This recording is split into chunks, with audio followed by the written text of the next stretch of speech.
More than 2,000 years ago, the strategist Sun Tzu said that the ultimate skill in war is to win without ever having to fight. While today, that ancient idea, it's not just some old philosophy anymore. It's actually becoming our strategic and technological reality. We're in the middle of this huge shift, a fundamental change in what conflict even means. We're moving toward a new kind of reality, one where wars are basically won or lost long before a single shot is ever fired. So, just think about that for a second. What if our entire idea of a battlefield is just obsolete? What if the most important battles, the ones that really decide things, are being fought right now in places we can't even see? To really get a grip on this new reality, we first have to look past the things we usually associate with war. Yeah, when you think of military power, you probably picture something like this. American strategy for a long time has been all about firepower, right? Kinetic strikes. But here's the thing. While that physical power still matters, it's just not the deciding factor anymore. The real fight has moved somewhere else entirely. The way our adversaries operate now is in what military strategists call the gray zone. You can think of it as this murky, ambiguous space that's not quite peace, but it's not quite war either. It's a place of constant, intense competition. We're talking political, economic, informational, that's all designed to stay just under the radar, just below the level that would trigger a full-blown military response. So the objective isn't physical destruction anymore.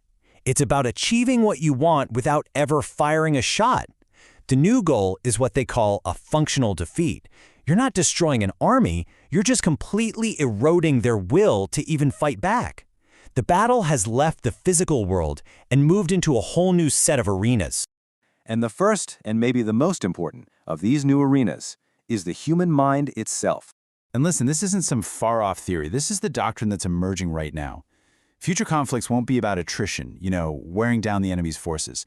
They're going to be wars of cognition. Why? Well, because if your brain is where you make every single decision, then that makes it the ultimate target. Now, we've all heard of psychological warfare, right? Propaganda that tries to change what you think.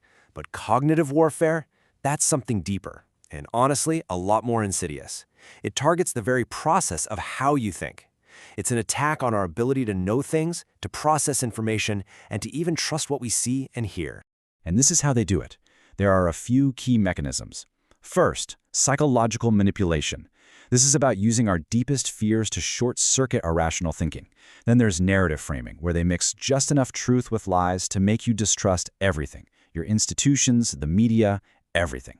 And finally, you have what's called adversarial synchronization. This is where they use massive networks of social media bots to just flood the zone, overwhelming our ability to make sense of anything. It's designed to cause total paralysis, a decision freeze, right when a crisis hits. Again, this isn't a fringe concept. This is official doctrine. A major general in China's People's Liberation Army actually predicted that the human brain will become a new combat space, and that victory will depend on achieving mental dominance. Okay, so this war for the mind, it gets amplified in the real world, but not with tanks and planes, no. The new battlefield is hidden inside the very global networks that run our modern lives. You see, in our interconnected world, power doesn't just come from having the biggest army anymore. Power flows through the networks that connect all of us. And whoever controls the key intersections in those networks, the choke points, they have an incredible amount of influence. The very systems of trade and production that we thought were about global cooperation, they're now being turned into weapons. The name for this concept is weaponized interdependence. It's basically a form of economic warfare where a country uses its central role in a global network, like finance or technology, to force other countries to do what it wants, even if it's against their own interests. And we see this happening already.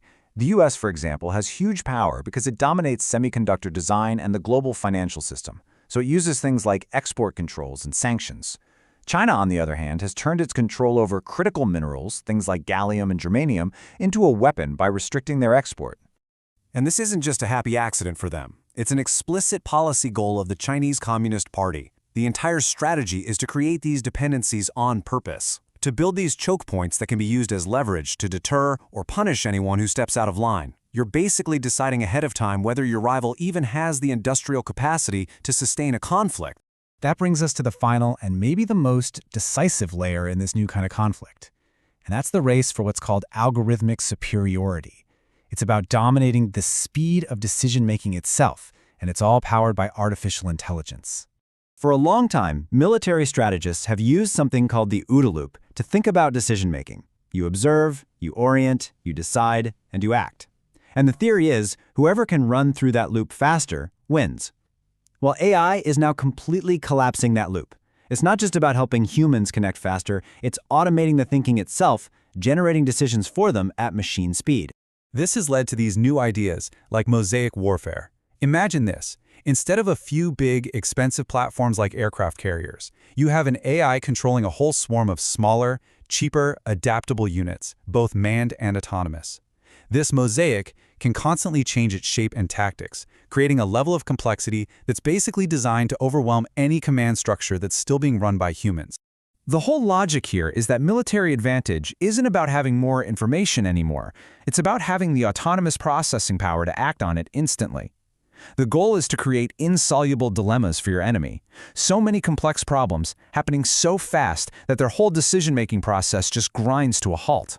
You make resistance pointless before it can even get organized. And in a world like that, what's the role of the human? Well, you're not really the primary decision-maker anymore.